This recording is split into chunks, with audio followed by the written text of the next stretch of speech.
사사기 1장 1절의 메시지 번역은 어느 지파가 앞장서 올라가서 가나안 사람과 싸워야 하겠습니까? 라고 하지만 개역개정 성경은 우리 가운데 누가 먼저 올라가서 가나안 족속과 싸우리까? 라고 되어 있습니다.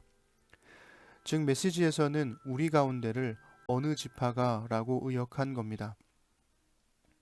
하지만 히브리어 본문의 더 자연스러운 번역은 우리를 위해입니다. 즉 사사기는 우리를 위해 누가 가나안과 싸울 것인가? 라는 질문으로 시작하는 거죠. 이 질문은 여호수아의 죽음이 가져온 리더십의 부재로 인한 이스라엘의 두려움을 잘 보여줍니다. 그리고 사사기 전체의 주제와도 연결되어 있죠. 하나님은 늘 이스라엘을 위해 싸우셨지만 이스라엘은 늘 자신들을 위해 싸울 지도자를 찾고 있었으니까요. 눈에 보이지 않는 하나님은 이스라엘과 함께 하셨지만 이스라엘은 언제나 눈에 보이는 인간 지도자를 찾고 있었습니다. 생각해보면 우리도 사사시대에 사람들이 느끼는 두려움을 안고 살아갑니다. 하나님은 늘 우리를 위해 싸우셨지만 우리는 늘 믿고 의지할 만한 눈에 보이는 누군가를 찾고 있으니까요. 오늘은 어제에 이어 사사기 1장 22절부터 2장 5절까지 읽어드리겠습니다. 요셉의 집안 역시 베델을 치러 올라갔다. 하나님께서 그들과 함께 하셨다. 요셉 집안이 정탐꾼들을 보내어 그곳을 정탐하게 했다. 베델은 루스라는 이름으로 알려져 있었다. 정탐꾼들이 때마침 그 성읍에서 나오는 사람을 보고 말했다. 성읍으로 들어가는 길을 우리에게 일러주시오. 우리가 당신을 선대하겠소. 그 사람은 정탐꾼들에게 들어가는 길을 일러주었다. 정탐꾼들은 그 사람과 그의 일가족만 빼고 성읍 안에 있는 모든 사람을 죽였다. 그 사람은 햇사람의 땅으로 가서 그곳에 성읍을 세웠다. 그는 그곳을 루스라고 불렀는데 오늘까지 그 이름으로 남아있다. 그러나 므낫세 지파는 벳산, 다하낙, 도르, 이블르암, 무깃도와 거기에 딸린 영토에 사는 주민을 끝내 쫓아내지 않았다. 가나안 사람이 완강히 버티며 꿈쩍도 하지 않았다. 이스라엘이 더 강해졌을 때에도 가나안 사람에게 강제 노역을 시켰을 뿐 그들을 몰아내지는 않았다. 에브라임 지파도 게셀에 사는 가나안 사람을 쫓아내지 못했다. 가나안 사람은 완강히 버티며 그곳에서 그들과 함께 살았다. 스불론 지파도 기드론과 나할롤에 가나안 사람을 쫓아내지 못했다. 그들은 계속해서 그곳에 살면서 강제 노역을 해야 했다. 아셀 지파도 악고, 시돈, 알랍, 악십, 헬바, 아벡, 르홉 사람을 쫓아내지 못했다. 아셀 지파는 가나안 사람을 몰아낼 수 없었으므로 그들과 함께 정착했다. 납달리 지파도 크게 다르지 않았다. 그들은 벳세메스와 벳아낫 사람을 쫓아내지 못하고 그들 가운데로 이주하여 그들과 함께 살았다. 납달리 지파도 그들에게 강제 노역을 시켰다. 아모리 사람은 단 자손을 산지로 몰아넣고 평지에 내려오지 못하게 했다. 아모리 사람은 꿋꿋하게 헤레스산, 아얄론, 사알빔에 계속 살았다. 그러나 요셉의 집안이 더 강성해지자 그들은 강제 노역을 해야 했다. 아모리 사람의 경계는 전갈 고갯길과 셀라에서부터 그 위에까지 이르렀다. 하나님의 천사가 길갈에서 복임으로 올라와서 말했다. 내가 너희를 이집트에서 이끌어내어 너희 조상에게 약속한 땅으로 인도했다.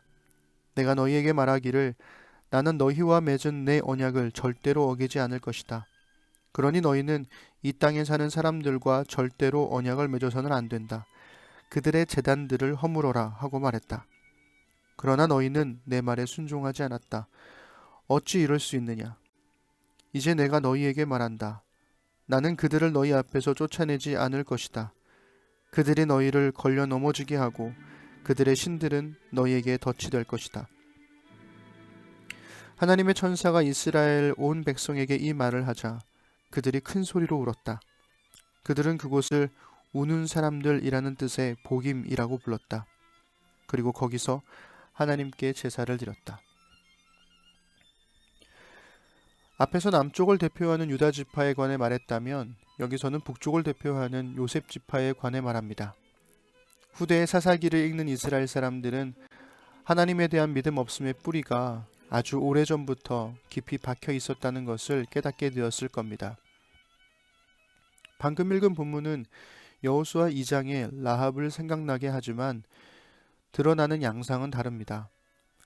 라합은 자신이 먼저 정탐꾼들에게 은혜 베풀 것을 요구하는 반면 여기서는 정탐꾼들이 오히려 먼저 선대하죠.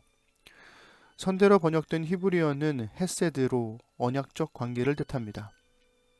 그러니 이들은 가나안 족속과 언약을 맺지 말라는 하나님 말씀을 먼저 어긴 셈이죠. 하나님이 그들과 함께 하셨다는 것으로 시작하는 이야기는 그들이 하나님의 말씀을 미묘하게 비틀어 버리면서 이어집니다. 이러한 미묘한 비틀기는 다른 지파들이 가나안 사람들과 함께 살게 되었다는 것에서도 볼 수 있습니다. 처음에는 이스라엘 중에 가나안 사람들이 거주했다고 하다가 나중에는 가나안 사람들 중에 이스라엘이 거주했다고 바뀝니다. 게다가 강제노역은 이스라엘의 문화가 아니라 가나안의 문화입니다. 유다 지파가 신체를 절단하는 가나안의 문화에 동화된 것처럼 요셉 지파도 강제노역이라는 가나안의 문화에 이미 동화되어 버린 겁니다. 성경을 주의 깊게 읽지 않으면 놓치고 지나갈 수 있는 행간의 의미들인 셈이죠. 그리고 또 하나, 이스라엘 사람들은 가나안 사람들을 쫓아내지 못한 것일까요? 안 한 것일까요? 대부분의 성경이 못한 것으로 번역하면서 이스라엘을 옹호하는 듯한 느낌을 주었지만 이 히브리어 본문은 안 한 것으로 번역할 수도 있습니다. 유다 지파도 요셉 지파도 모두 하나님께서 그들과 함께 하셨다로 시작했는데 그것으로 보면 흐름상 안 한다고 번역하는 것이 더 적절하지 않을까 싶습니다. 사사기는 하나님의 도움을 받으면서도 그분께 온전히 순종하지 않을 수 있음을 보여줍니다. 하나님의 도움으로 여기까지 왔는데 큰 틀에서는 하나님의 말씀에 따라 순종하는 것처럼 보이지만 곳곳에 숨겨진 미묘한 비틀기가 이 온전한 순종을 막고 있는 거죠. 하나님의 천사가 하나님과의 언약을 지키지 않은 이스라엘을 책망하자 이스라엘이 큰 소리로 울며 예배드렸습니다. 여기서도 미묘하게 비틀어 버립니다. 눈물의 예배를 드렸는데 이후 사사기에 등장하는 이스라엘의 삶은 전혀 변함이 없습니다. 뭔가 감동적이고 은혜로운 예배를 드린 것 같은데 일상 속에서 아무런 열매가 보이질 않는 모습, 왠지 우리에게도 너무 익숙한 모습이 아닌가요? 하나님과의 관계를 망치는 건 크고 위대한 일을 믿지 못해서가 아니라 사소한 일상을 미묘하게 비틀어 버리기 때문입니다. 하나님의 도움을 믿지만 온전히 따르지는 않습니다.